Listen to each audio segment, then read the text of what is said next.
Thank you for coming. I wish to speak with you both in a place where privacy was assured. We quite understand. What was it that you wished to discuss?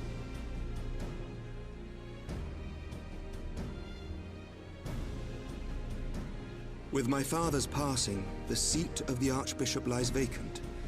And so, in accordance with canon law, I have assumed his responsibilities. I should stress that this is a temporary measure. It was never intended that the Lord Commander of the Temple Knights serve in this capacity indefinitely. Quite the opposite.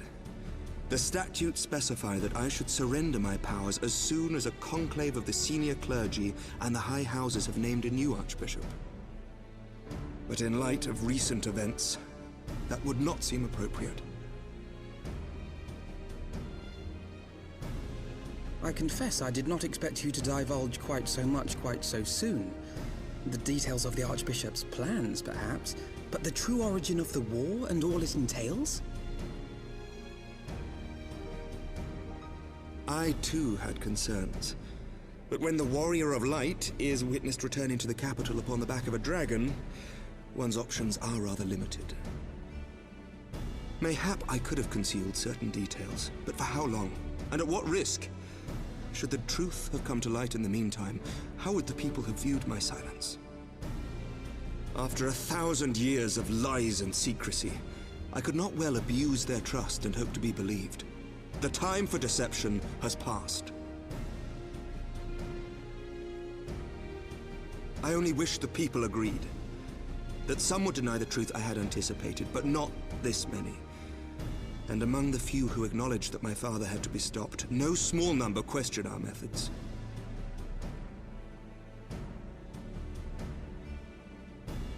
If they suspect a coup, it will not be long before some turn to violence.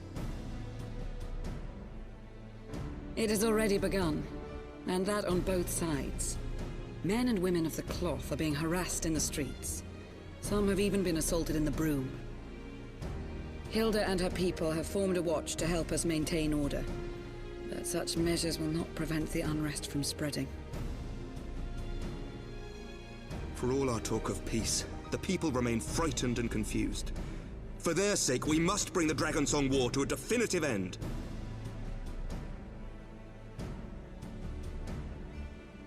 And we should be glad to help you, Sir Emeric. But what precisely would you have us do?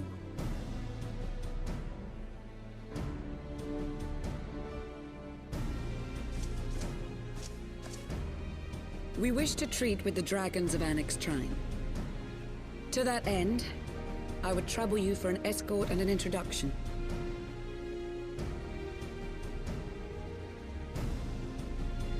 Annex Shrine? You would speak with Vidofnir, then?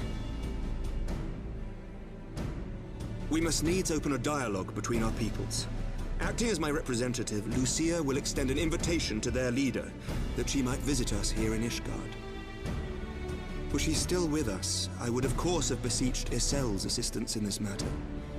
But as she is not, I must ask that you aid us in her stead. Will you do us this favor?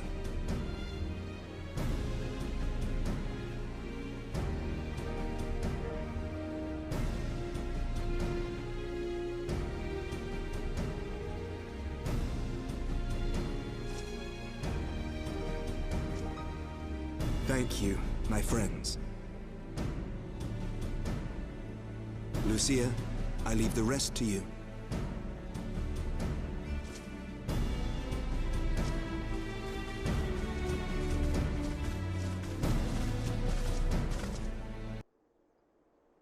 In the wake of the Archbishop's fall, the nation of Ishgard trembled, the faith of her people shaken to its very core.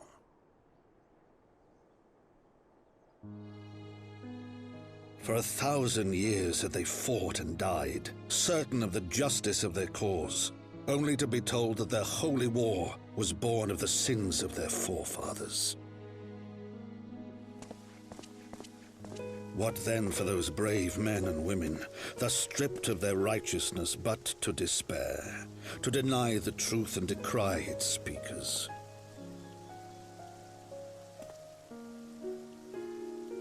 And what then for those whom they defamed but to hope on? To have faith in a brighter tomorrow?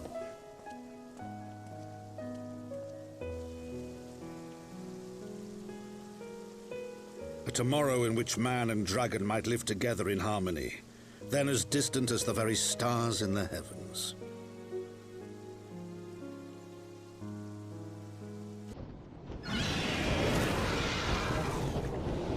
Yet while we dared to hope, deep within his lair the enemy lay, gathering his strength. Nidhogg, now possessed of his 2 eyes and the body of the Azure Dragoon, prizes to which he had laid claim at the very hour of the hero's triumph.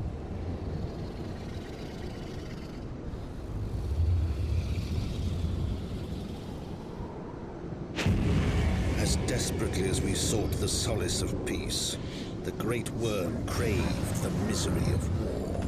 Nor was he alone in his misbegotten desire.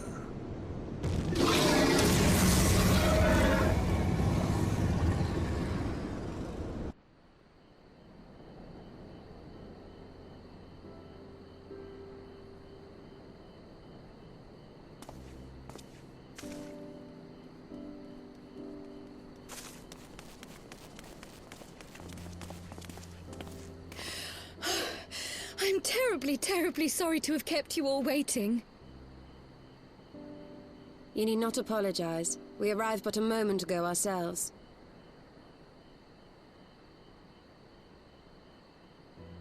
Pray, allow me to introduce Krile, who has recently come from the Sharlayan motherland. She has generously offered to assist us. Oh, please, think nothing of it. A trip to Eorzea was long overdue. You must be the Warrior of Light. Yes, you certainly do look the part. A pleasure to meet you at last, sir. And who is that I spy but young Alpha No Levieux himself? I dare say someone's grown an ilm or two in my absence. Or are those lifts in your boots?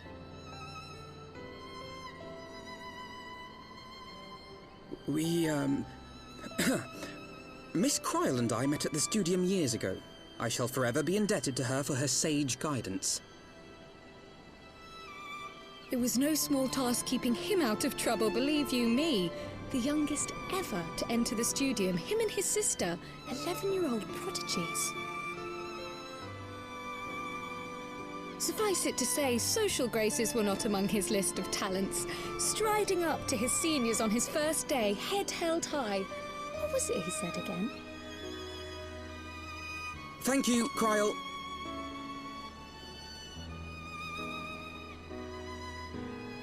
For what? I haven't finished yet. Would you care to attempt a more dexterous deflection? Mayhap we should save this delightful conversation for a more fitting occasion, when pressing matters do not demand our undivided attention. A bit much, but better. I can tell you have been putting your skills to use here in Eorzea. Henceforth, I trust you will dazzle me with your eloquence at the first time of asking.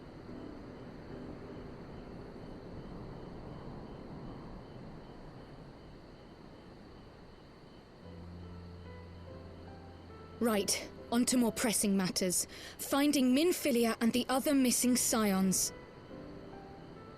I gather you have new information to share with us. A new approach, actually. Tataru recounted the tale of your escape, and it gave me an idea. Simply put, assuming Thancred left some manner of trail when you whisked him away, as is almost always the case with teleportation magics, I am confident I can find and follow it. Then what are you waiting for? The wherewithal to do it. The fact is, my abilities aren't quite up to the task. Not in themselves, anyway. If I had Master Matoya's crystal eye, on the other hand... Then let us all call on her forthwith. I think it best that you explain your plan to her in person.